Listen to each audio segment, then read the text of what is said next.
पृथ्वी पर एक दौर था जब 10 करोड़ सालों तक हालात एक जैसे बने रहे। उस दौर ने जीवों के एक समूह को सबसे ताकतवर वंश बनने में मदद की।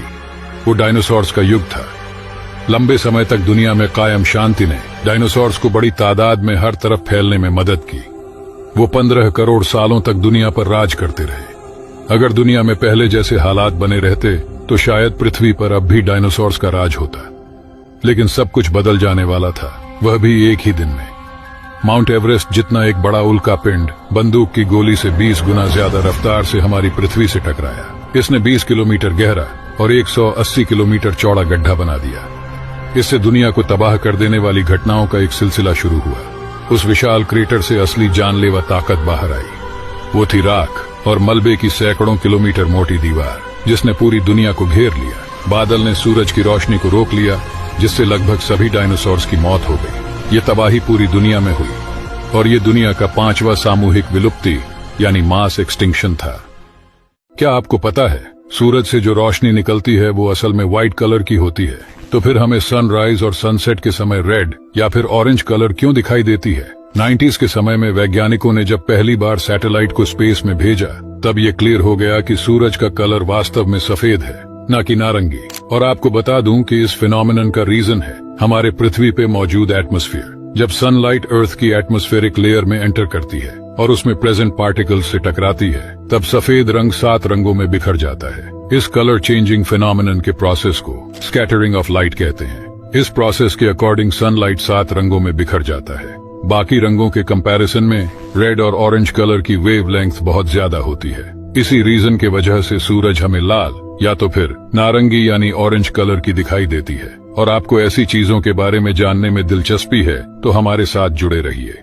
क्या आपको पता है, सऊदी अरब में मौजूद ये बड़ा सा पत्थर बिल्कुल परफेक्ट तरीके से बीच में से कटा हुआ है और इसकी असल वजह आज तक कोई नहीं जान पाया। वैज्ञानिकों को सिर्फ इतना पता चला है कि ये इस कंडीशन में पिछले 4000 सालों से पड़ा हुआ है। ये वही वक्त है जब इजिप्ट के पिरामिड्स बनाए गए थे। कुछ एक्सपर्ट्स का मानना है कि किसी एंशिएंट सिविलाइजेशन ने इसको इस तरह से काटा था और कुछ लोगों का यह कहना है कि यह करतूत एलियंस ने पिरामिड्स बनाते समय किया था। बाकी एलियंस का तो नहीं पता, मगर वैज्ञानिकों के मुताबिक यह कुदरत का एक फिनोमिनन है जिसकी वजह से यह पत्थर 4000 सालों से एक ही जगह पर खड़ा हुआ है। आज तक इसकी सच्ची कहानी कभी सामने नहीं आ सकी और न जाने हमारी पृथ्वी पर ऐसे कितने सारे रहस्यमयी चीजें छिपे होंगे। और आपको ऐसे ही रहस्यमयी चीजों के बारे में जानने में दिलचस्पी है तो हमारे साथ जुड़े रहिए। क्या आपने कभी सोचा है, हमें चांद का हमेशा सिर्फ सेम साइड ही क्यों दिखता है? आप पृथ्वी पर कहीं भी हो, किसी भी जगह पर हो, किसी भी समय पर जब भी आप चांद को देखेंगे, आपको सिर्फ एक ही साइड दिखेगा। इसको बोलते हैं near face of the moon. और एक फार फेस ऑफ द मून भी होता है जिसको dark side of the moon भी कहा जाता है। दरअसल चंद्रमा पृथ्वी की एक परिक्रमा लगभग 27 दिनों में पूरा करता है और चंद्रमा खुद भी अपने एक्सेस पर घूमने में ठीक इतना ही समय लेता है। यानी दोनों गतियों को पूरा करने में चंद्रमा को इक्वल टाइम लगता है, जिसे सिंक्रोनस रोटेशन कहा जाता है। इसी कारण से हमारे सामने हमेशा मून का एक ही साइड दिखाई देता है।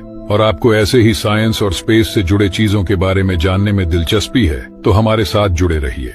अगर आप कभी ऐसी विचित्र सी दिखने वाली चीज को आसमान में देखते हो तो आप क्या करोगे? इस विचित्र सी दिखने वाली चीज को सबसे पहले 2 पायलट्स ने देखा था, जिनकी बातों पर किसी ने विश्वास नहीं किया। लेकिन फिर पहली बार इसे 1989 में कैमरा में कैप्चर किया गया, जिसे देखकर सभी के होश उड़ गए। और अगर आप इसे देखकर एलियंस या फिर यूएफओ के बारे में सोच रहे हो तो ऐसा नहीं है। यह एक नेचुरल रेयर इवेंट है जिसे बोलते हैं जेलीफिश स्प्राइट लाइटनिंग। ऐसी नॉर्मल लाइटनिंग तो हम सभी ने देखी है, जो जमीन से 1 किलोमीटर से लेकर 15 किलोमीटर के हाइट के बादलों में कड़कती है। लेकिन ये जेलीफिश स्प्राइट 50 किलोमीटर से लेकर 80 किलोमीटर के हाइट में कड़कती है। और ऐसा इसलिए क्योंकि अपर एटमॉस्फेयर में नाइट्रोजन गैस ज्यादा होता है और जब electric burst in nitrogen molecule से रिएक्ट करते हैं तो ये भयानक सी दिखने वाली लाइटनिंग क्रिएट होती है। और आपको ऐसे ही रहस्यमयी चीजों के बारे में जानने में दिलचस्पी है तो हमारे साथ जुड़े रहिए।